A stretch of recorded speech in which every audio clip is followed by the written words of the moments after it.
The officer told me more than once, don't freak out, don't get upset, we're taking your money.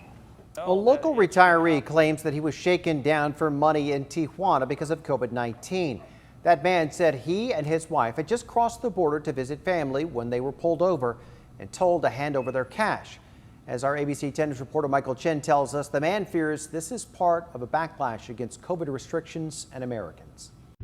A few weeks ago on a Sunday afternoon, Tom and his wife, a Mexican native, decided to visit one of her relatives.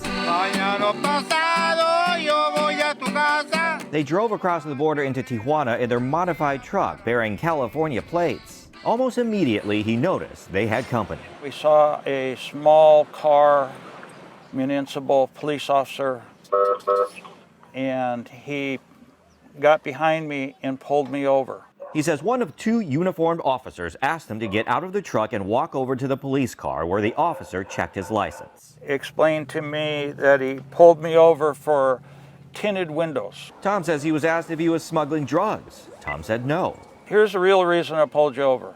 The United States has closed the border, people are starving, and I want your money. That scared me. At that point, I'm going, uh-oh. Apparently sensing Tom's anxiety, the man said this. Don't freak out, don't say anything, or we'll impound your truck and take you to the courts. Tom handed over the $50 he had in his wallet. He says his wife gave the other officer her $60. He gave her back $10. I said, I don't want to leave you with nothing. That officer also left her with more details. My wife said that he explained to her that they're mad at the United States and they're just going to pull over Americans and take whatever money they have because the people in Tijuana are hurting really bad because the border's closed. A ban on non-essential border travel by both governments has been in place since March to limit coronavirus infections. Though cross-border traffic remains busy, the restrictions have taken an economic toll on both sides of the border. I don't understand why they're blaming Americans. We're struggling too. Tom says his police encounter ended when the officers let him go, warning him to stay out of Tijuana to avoid a repeat experience, advice he plans to take.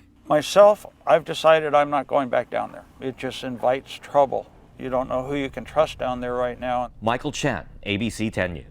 Says he did not report this to Mexican authorities because he feared retaliation. He adds a week after his incident, his brother-in-law experienced a similar shakedown while walking in the same area. We reached out to the consulate in San Diego to see if they have had similar reports. We're waiting to hear back from them.